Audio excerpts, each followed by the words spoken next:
ಇಲ್ಲಿರೋರೆಲ್ಲ ನಾವು ಶ್ರೀಕೃಷ್ಣಗಳೇ. ಆ ಶ್ರೀಕೃಷ್ಣ ದಿನಿ ಅಂತ ಬಂದ ಅವನವನು ಮತ್ತು ಭಾರತದ ಒಬ್ಬರಿ ಸಾಲ ಹೊರಗೆ ಬರ್ಬೇಕಾಗತ್ತೆ. ನಿಜವಾದ ಕುಡುಕು ಒಂದರಿಂದ 2 ಟೈಮ್ ಆದರೂ ಜಗತ್ತಿನ ಬಗ್ಗೆ ವಿಚಾರ ಮಾಡ್ತಾನೆ.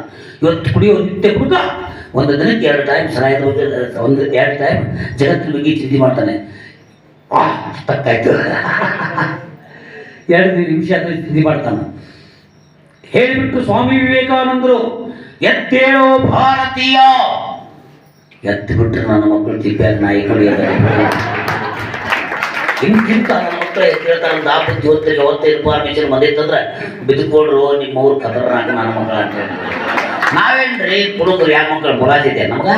ನಮ್ಮ ಪಾಡಿಗೆ ನಾವು ಕುಡಿದು ಗಟ್ಟದಂಡಿ ಮುಕ್ಕೊಂಡ್ರು ಈ ಮಕ್ಕಳ ಮೆಸಲಿ ಕುಡಿದು ಬಿಡ್ದಲ್ಲ. ನೋಡ್ರಿ ಮಗ ಜಗ್ಗಿ ಕುಡಿದು ಗಟ್ಟದಂಡಿ ಮುಕ್ಕೊಂಡನಂತಾರ. ನಾವು ಯಾಕೆ ಗಟ್ಟದಂಡಿ ಮುಕ್ಕೊಂಡಿದ್ದೀವಿ? ಜಗತ್ತಿನ ಬಗ್ಗೆ ವಿಚಾರ ಮಾಡೋದು ಗಟ್ಟದಂಡಿ ಮುಕ್ಕೊಂಡಿದ್ವಿ. ನಿಜವಾದ ಕುಡುಕನ 1 ದಿನ 2 ಸೆಕೆಂಡ್ ಆದ್ರೂ ಜಗತ್ತಿನ ಬಗ್ಗೆ ವಿಚಾರ ಮಾಡ್ತಾನೆ. ಇವತ್ತು ನೀವು ನಿತ್ಯ ಕುಡುಕ ಒಂದು ದಿನಕ್ಕೆ 2 ಟೈಮ್ ಸರಾಯದ ಅಂಗಡಿಗೆ ವಿಸಿಟ್ ಕೊಡಲಿಲ್ಲ ಅಂದ್ರೆ ಇವತ್ತಿನ ಈ ನಮ್ಮ ಕರ್ನಾಟಕ ಸರ್ಕಾರಕ್ಕೆ ಬಜೆಟ್ ಮೇಂಟೈನ್ ಮಾಡೋಕೆ ದೇವರಾಣಿ ಆಗೋದೇ ಮೇಂಟೈನ್ ಮಾಡ್ತಾರೆ. ಸ್ವಾರ್ಥದ ರಾಜಕೀಯ. ಇವ್ರು ನಿಲ್ಸಾಕ ಅವ್ರು ಓಡಾಡೋದು, ಅವ್ರು ನಿಲ್ಸಾಕ ಇವ್ರು ಓಡಾಡೋದು. ನಾವು ನಮ್ಮ ಪವಿತ್ರವಾದ ಹೋಟನ್ನ ಬರೀ ಗುಂಡ ನನ್ನ ಮಕ್ಕಳಿಗೆ ಕೊಡೋದು.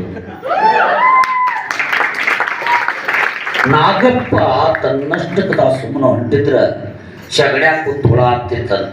ನಾಗ್ಯ ಲೇ ನಿಮ್ಮ ಹೋಗ್ಯ ಸಿಟ್ಟಿಗೆತ್ತ ನಾಗಪ್ಪ ಕಡಿಬೇಕು ಅಂತ ಬಾಯಿ ಹಾಕಕ್ಕಾದ್ರೆ ಬಾಯಿ ತುಂಬ ಶಗಣೆ ಬಾಯಿಲ್ಲ ಅಂತ ನಾಗಪ್ಪ ಸುಮ್ಮನೆ ಆದ್ರೆ ಶಗಣ್ಯಾಗ ಕುಂತು ಹುಳ ತಿಳ್ಕೊಂಡಿತ್ತಂತ ಈ ಮಗ ನಾಗ್ಯ ನನಗೆ ಹೆದರಿ ಹೋದ.